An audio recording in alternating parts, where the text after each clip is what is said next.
Are you in the market to buy a Note on a budget?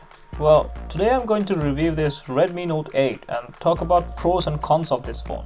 So make sure you watch this video till the end and then you will know if this is the product that you were looking to buy. Hello everyone, this is Sesh and you're here with another tech session. Hit that subscribe button, hit that bell icon so I can keep you updated on cool new products on the market. So before I get into this Redmi, let's see what is a Note and for what purposes you would want to use one. Generally speaking, Note is a hybrid of a smartphone and a tablet. So as you would expect, size-wise it's right in between a smartphone and a tablet. But performance-wise, it can outperform both smartphones and tablets by having greater specs.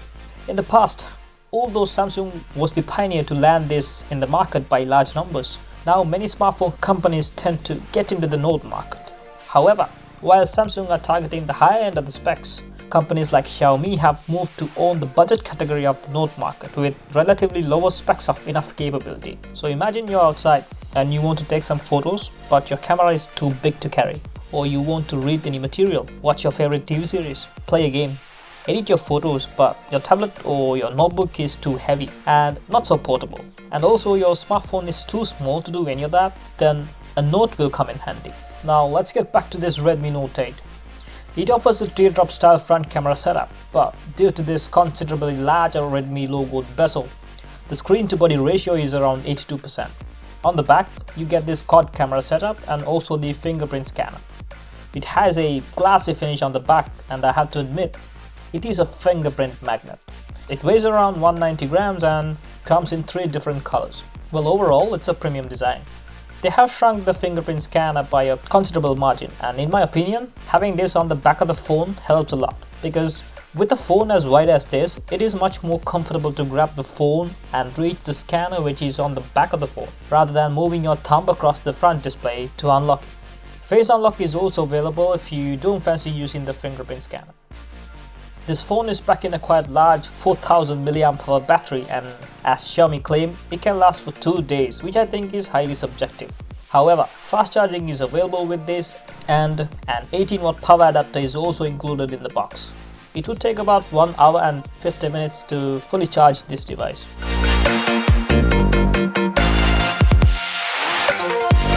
Moving on to the display. You get a 6.3-inch IPS LCD FHD Plus display with a pixel density of 409 ppi.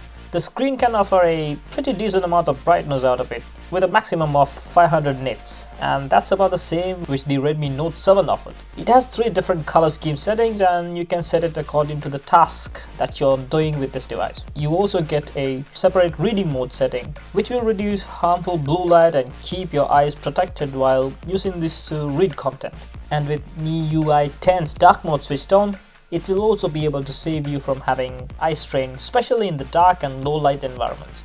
So overall, the display quality is pretty good and it's definitely one of the strongest aspects of this phone.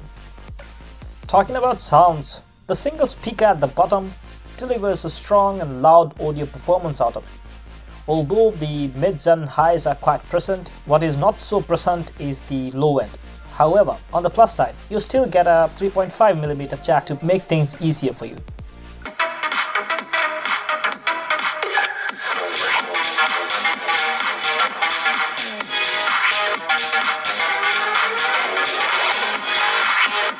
So this brings me to the strongest feature of this phone, the quad camera. You get an 8 megapixel ultra-wide sensor, a Samsung 48 megapixel primary sensor, a 2 megapixel macro sensor, and a 2 megapixel depth sensor to give that portrait effect. When you're using this rear camera, the default settings will capture your wide photos in 12 megapixels, but you can switch to the 8 megapixel ultra-wide option to take your ultra-wide shots. To switch on the Ultra HD 48 megapixel wide mode, you have to choose the 48 megapixel option. 12 megapixel wide mode captures good quality photos with lively color reproduction. Sharpness and detailing are very good and a decent dynamic range is also evident. The whites are a bit overexposed when focused on the colors, but decent enough for a good quality capture. Telephoto mode also turned out to give similar good results, but colors were a tad saturated when compared to the normal wide mode, making it lose that liveliness, but only slightly. during the camera test, I could not find the big difference between the 12MP wide mode and the 48MP wide mode. Of course, there is better detailing and slightly better sharpness in the photos, but other than that, overall quality remained the same. This relatively large wide lens can produce a decent enough shallow depth field as well. With the ultra-wide lens, you get an 120-degree field of vision. However, it produced slightly duller colors with a hint of low contrast, but it's definitely not the worst around, especially for this price range. Macro mode also captured good enough photos, and so did the portrait mode.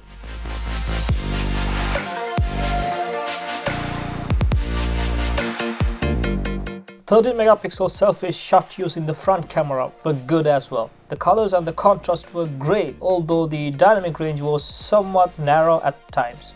Video recording is available with the wide, ultra-wide and macro lenses of the main camera, while the ultra-wide lens captures only up to 1080p 30 frames per second. The wide lens captures up to 4K 30 frames per second without electronic stabilization. It possessed true-to-life colors, great sharpness and detailing with an excellent dynamic range. Due to the non-existing stabilization, it really isn't suitable for more dynamic recordings. Among these, which really stands out is the 1080p 30 frames per second mode with the wide lens. Electronic stabilization is also available with it, and the video quality is really good. The videos captured with it possessed excellent color rendering, good sharpness and detailing, and also a wide dynamic range. With stabilization working wonders, you can use this as the go-to video capturing mode. This is run by Qualcomm's quite capable Snapdragon 665 octa-core processor and the Adreno 610 GPU. AnTuTu benchmark results of Redmi Note 8 show that this device is decent enough for the price you pay.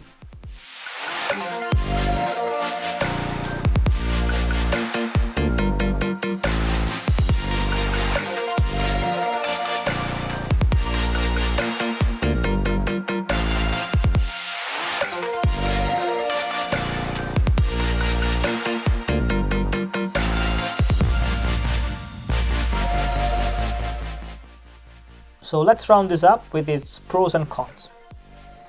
The large display is excellent for the price you pay. The main camera can capture great photos and video recording is up to the mark as well. Unlike in many Xiaomi devices, it offers a expandable storage option up to 512 GB, and that's enough room for all your photos, videos, music and other files. Xiaomi claimed that this Note 8 was designed to deliver an all-round performance, which includes gaming as well. Mind you that this is a budget phone with a mid-range CPU, and in my opinion, for the price you pay, it performs pretty decently. Talking about cons, front camera video recording is pretty average, and having seen other budget smartphones coming up with better performances, Redmi could have done better in that aspect. Color rendering and dynamic range was not so good. And in my opinion, an excellent 4K video recording setup has been ruined due to the non-availability of electronic stabilization. So watch out if you are into vlogging and planning to use this in the 4K mode. Generally speaking, it is a bit questionable if this is a huge upgrade from Redmi Note 7. So if you own a Note 7 already, you may want to think twice before upgrading to this. So does this Redmi Note 8 justify its budget Note tag? Drop a comment below, let me know what you think about it. And that's about it. Please subscribe for more content like this, and if you haven't checked out my reviews of Xiaomi Note 10 and iPhone 11 Pro Max, the links are right here. I'll be back with another video soon. Thanks for watching. Cheers.